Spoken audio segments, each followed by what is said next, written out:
Tahukah kamu kalau sebenarnya Prabowo sudah gagal jadi bakal capres sejak tahun 2004? Kegagalan terjadi karena Prabowo dikalahkan oleh Wiranto, salah satu sosok yang ikut andil memberhentikan Prabowo dari karir militernya. Namun sekarang, Prabowo akhirnya berhasil menang pemilu dan menjadi Presiden Indonesia yang ke-8. Dan inilah kisah Prabowo selengkapnya, dari militer menjadi RI 1.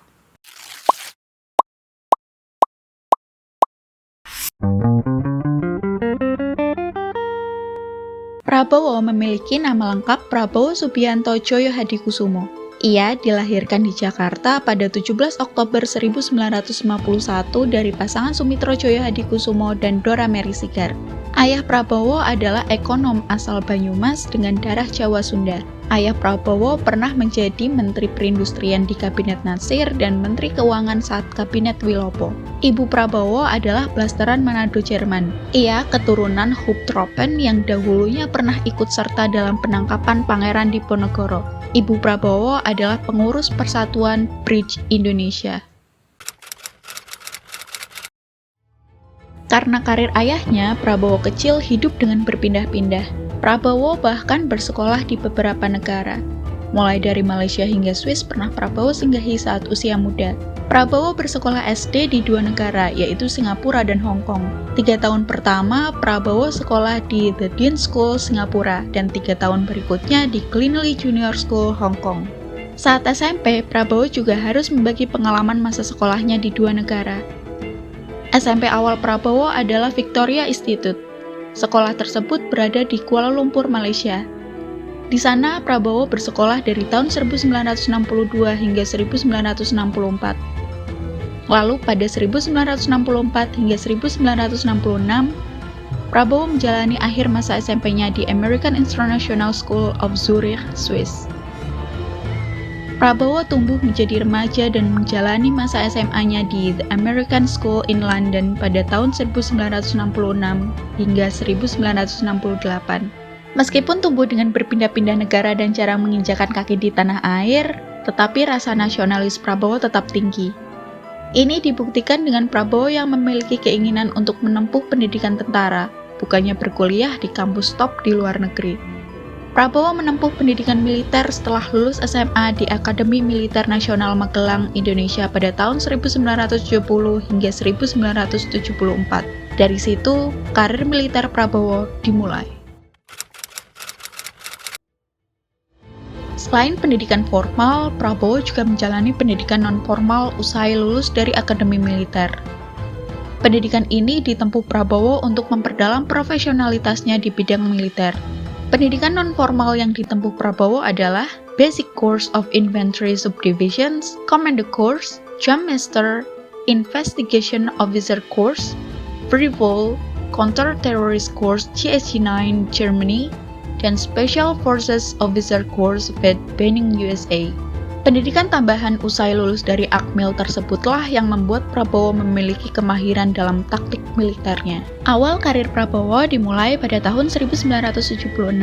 Saat itu, Prabowo ditugaskan di Komando Pasukan Sandi Yuda atau Kopasanda yang merupakan bagian dari pasukan khusus TNI atau Kopassus.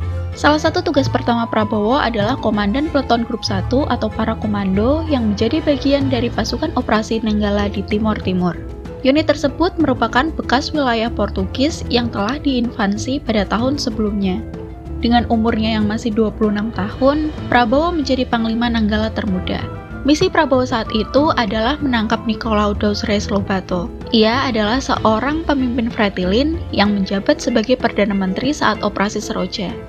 2 tahun kemudian, tepatnya pada 31 Desember 1978, Prabowo dan pasukannya akhirnya berhasil menemukan bahkan menembak Nicolau saat ia sedang dikawal di Maubisse, yaitu daerah yang berjarak 50 km di selatan Dili. Karir Prabowo di Kopasanda berlangsung dari tahun 1976 hingga 1985.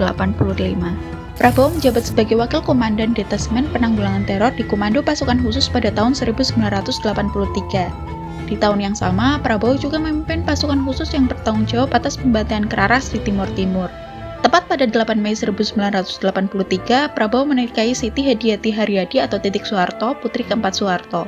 Pernikahan tersebut digelar sangat meriah dan mewah di kawasan Taman Mini Indonesia Indah, Jakarta Timur. 1 tahun kemudian, yaitu 22 Maret 1984, keduanya dikaruniai seorang anak laki-laki bernama Ragowo Hadi Prasetyo Joyo Hadikusumo atau Didit Hadi Prasetyo. Prabowo menjabat sebagai Wakil Komandan Detasemen 81 Kopassus pada 1983 hingga 1985. 2 tahun periode berikutnya, yaitu 1985 hingga 1987, jabatan Wakil Komandan Batalion Infanteri Udara Kostrad dijabat oleh Prabowo Subianto. Selanjutnya, pada 1987 hingga 1991, Prabowo menjabat menjadi Komandan Batalion Infanteri Udara 328 Kostrad. Mulai tahun 1991 hingga 1993, Prabowo menjabat sebagai Kepala Staf Brigade Infanteri Lintas Udara 17 yang bermarkas di Cijantung. Usai bertugas di Cijantung, Prabowo kembali ke Kopassus pada tahun 1993. Prabowo diangkat menjadi Komandan Grup 3 Sandi Yuda, yaitu salah satu komando kontra-insurgensi Kopassus. Seterusnya, Prabowo menjabat sebagai Wakil Komandan Komando di bawah kepemimpinan Brigadir Jenderal Agung Gumelar dan Brigadir Jenderal Subagio Hadisiswoyo. Prabowo juga pernah menempati posisi sebagai Deputy Commander of Special Force Command pada tahun 1994. Tahun 1995, Prabowo diangkat sebagai Komandan Jenderal Kopassus dengan pangkat Mayor Jenderal. Salah satu tugas pertamanya adalah operasi pembebasan sandera Mapenduma. Tahun berikutnya, yaitu 1996, Prabowo Subianto diangkat sebagai Komandan Jenderal hingga tahun 1998. Setelah itu, ia menempati posisi Komandan Cadangan Strategis Tentara pada 1998. Di tahun yang sama, Prabowo ditunjuk sebagai Komandan Sekolah Staf dan Komando Tentara.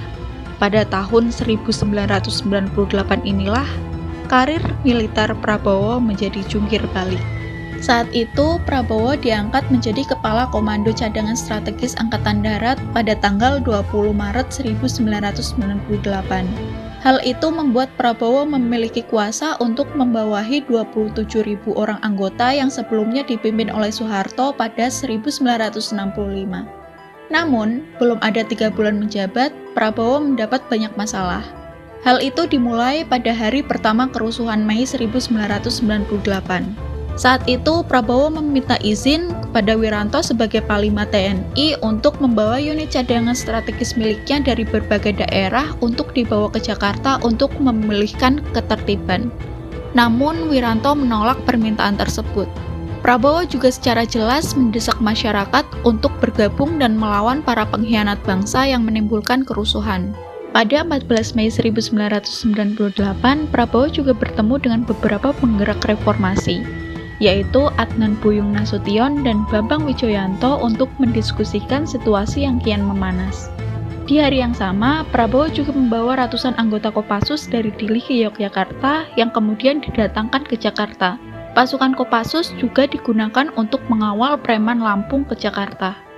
Semakin memanas bahkan tak terkendali.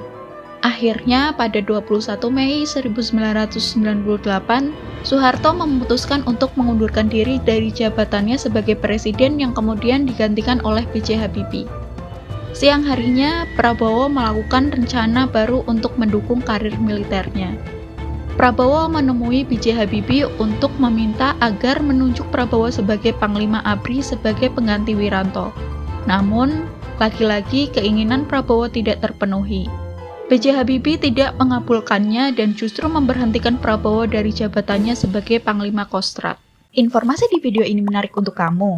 Yuk, dukung channel ini dengan like dan share video ini di media sosial kamu. Ingin mendengarkan berbagai fakta menarik lainnya? Subscribe channel ini dan jangan lupa nyalakan notifikasi dan tombol loncengnya ya. Jika kamu ingin tahu lebih banyak fakta menarik lainnya, dengarkan cerita selengkapnya. Jangan hanya setengah-setengah.